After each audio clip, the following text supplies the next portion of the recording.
Hi, welcome to my video.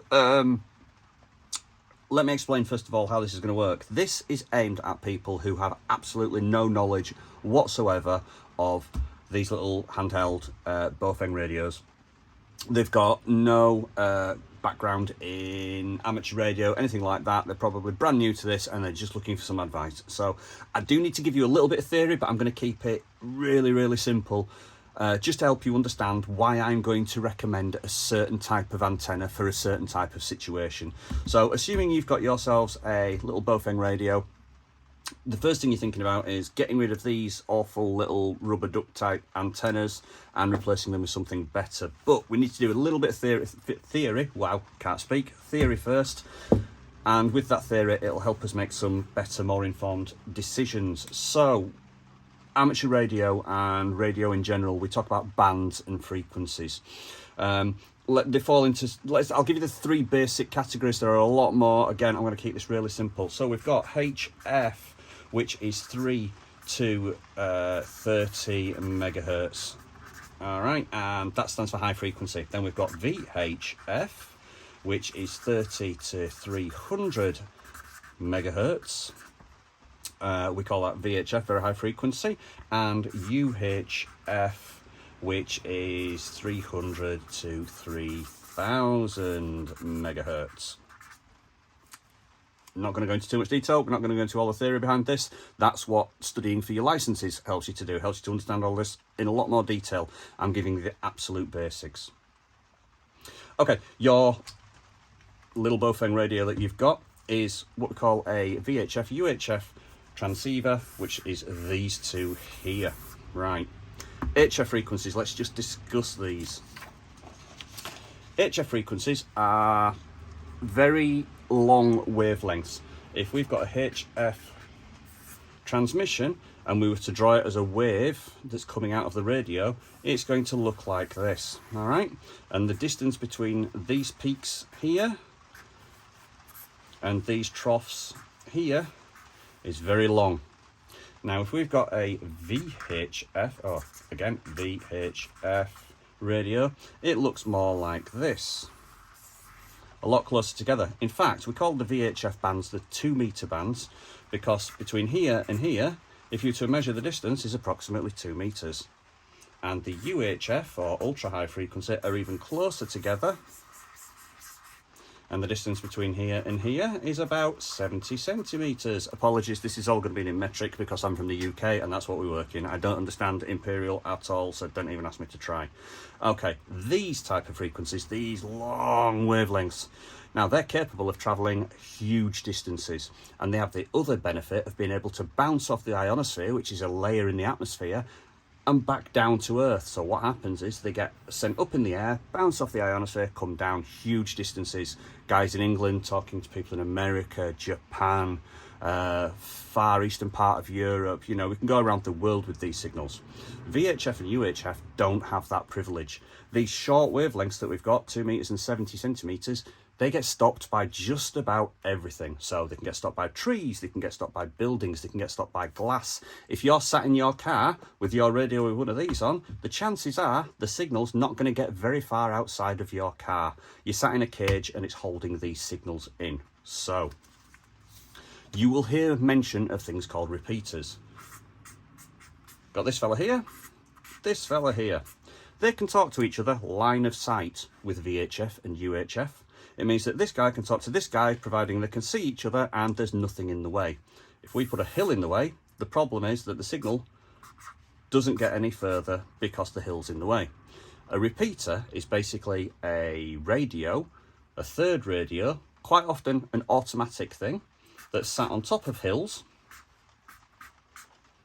and takes the signal from here and retransmits it down here, and vice versa, going this way, back down here.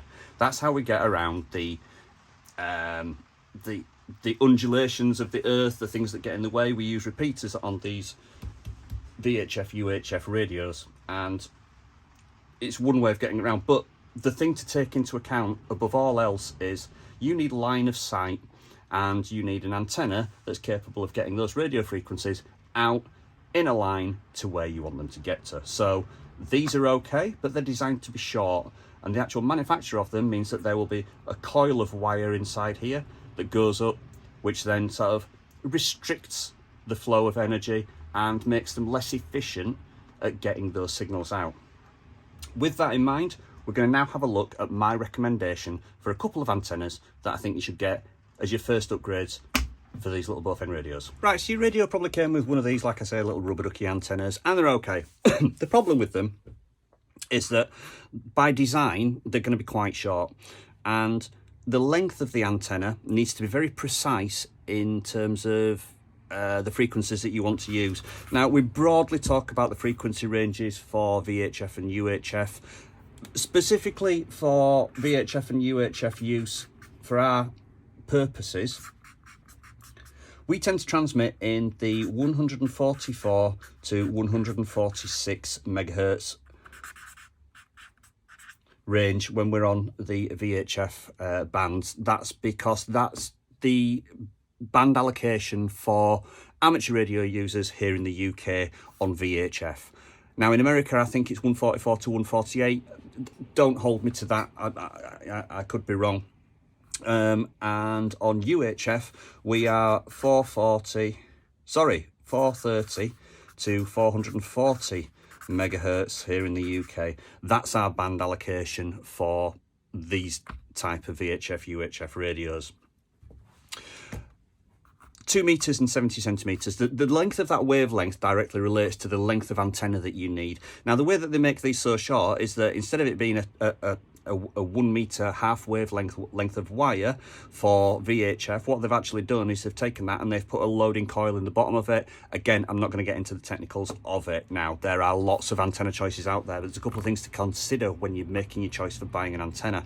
Nagoya, Abri, the tactical type of antennas, the fold up ones and those sort of things, they're all great. You can see some that are like an old-fashioned radio aerial, the telescopic ones. That relies on you knowing exactly how long you need to make that to make it efficient to use with your particular radio. So, having tried all of them, Nagoyas, Abri antennas, a few other makes of antennas as well, the one that I've settled on and the one that I'm going to recommend to you is this. And this is the super elastic signal stick from Signal Stuff. I'll put a link in the description as to where you can get one from. Buy it directly from the manufacturer that I put in the link, because you don't want to get fakes. There are lots of fake and clone antennas out there. A badly made antenna can damage your radio. Radio frequency that's been transmitted away from your radio can get stuck and bounce back into your radio and damage your radio. That's all, again, things that you need to learn about if you are going to go on and do your licenses. The thing is, if you're going to buy one, buy a good quality original one. I recommend the super elastic signal stick from Signal Stuff. It's made out of an incredible memory metal. We can basically, tie this thing into a knot for storage, and we could leave it like that for a month, and when we come back to it, it will be absolutely straight again. It's a full-length antenna, and it's dual band, so it covers VHF and UHF within these frequency ranges. Let's go outside. We're going to try getting on our local repeater using a basic aerial, and we're going to try and get on the repeater using our signal stick, super elastic signal stick from Signal Stuff, and we'll compare the differences between them. So off we go. Right, apologies for the wind noise, but we're currently up on the Yorkshire Moors, the beautiful Yorkshire Moors. As you can see, it's lovely out. I've got a dog here somewhere. Oh, he's over there. I'll show you him later. Anyway, in my memory channel here, I have got programmed in our local repeater, and you can have a look and see with the standard Baofeng rubber ducky dual band antenna whether or not we can get that repeater hit and see if we can get a tone back from it. So let's give it a go. M70UP checking repeater access, GB3HD. Nothing. So what we're going to do, we're going to swap over to the super elastic signal stick from Signal Stuff, and we'll see whether or not we can hit the repeater using that particular antenna. Right, here we are back again. This time we have the super elastic signal stick antenna on from Signal Stuff. Again, same GB3HD repeater. Apologies for the wind noise. Still in the same place up on the beautiful Yorkshire Moors. There's the dog. that's Dougie. If you want to follow Dougie on Instagram, I'll pop a link below. Anyway, let's see if we can hit the repeater with the signal stick antenna on. M7EUP checking repeater access, GB3HD.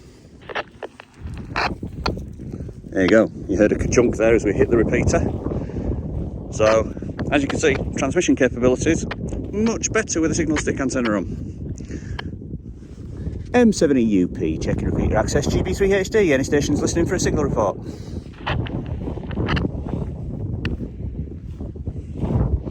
Sadly, no one there to talk to. G3SDY Golf 3 Sierra Delta Yankee calling you. I just missed your call sign, over.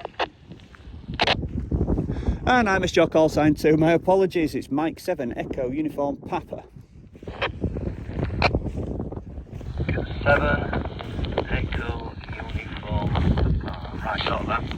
Okay, so I'm going to stop that video there. The gentleman who took my call on the repeater there, I ended up having like a 45-minute chat with over the repeater, which was really good, but obviously not something that you need to hear for the purposes of this video. But as you can see, this antenna reached the local repeater where the one that came with the radio couldn't. Now, the repeater from my location where I was is about 17 or 18 miles direct as the crow flies from my location to the repeater itself, 17 or 18 miles, and the gentleman who I was speaking to was another 20 miles beyond that.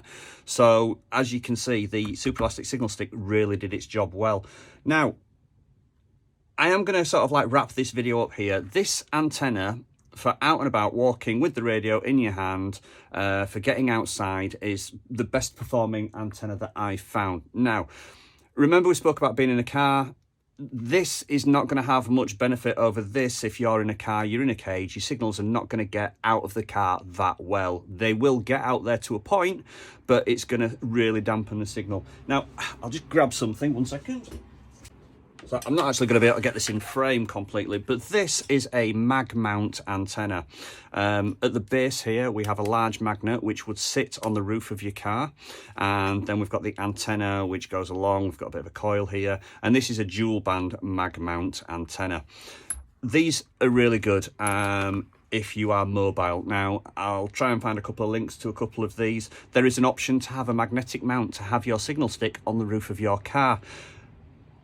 I'm not going to go into all of the details, but this is a SMA female fitting. The reason it's an SMA female is because on your radio you have an SMA male. These two marry together very nicely. On the Signal Stick website, if you want a mobile antenna for your car, you can buy the base, but it's a BNC connector. So what you would need to do is buy the mag mount base from Signal Stuff and buy the BNC version of this antenna. That way it would click on to the actual mag mount that goes onto the roof of your car. If you wanted to put this on your radio and it had a BNC connector, you can buy a converter, BNC to SMA. So you'd have an antenna with a BNC connector. Then for the BNC converter from BNC to SMA would then allow you to attach it to your radio. A lot of people prefer BNC connectors because they're easier to take off and put back onto your radio and risk damaging this quite delicate connector. But yeah, mag mount availables are available for your car. Make sure you get one that's suitable for VHF and UHF. Would often be called a 2 metre and 70 centimetre dual band antenna, and I'll try and put a couple of links in for you. In the next video, I'm going to talk about, rattling about here, these things, speaker mics. Now, I've got some choices of speaker mic from Kenwood to the ones that come from Baofeng, and I'm also going to discuss, you know, why these Baofeng ones perhaps aren't as good as you might think they are, or that people will tell you they are, and some modifications that you may need to make, but that's for a whole new video. That's it for now. If you like this video, please like it. If you want to subscribe, if you want to see more videos, please do so, and leave some comments if you want to. I'm brand new to this. I'm going to make mistakes. I'm going to stumble. I'm going to and ah a lot, but there you go. You know, I'm new to it. I'm just trying to share a little bit of knowledge. So I hope you appreciate it. If you do, give it a like, give it a thumbs up, and consider subscribing. Thanks very much.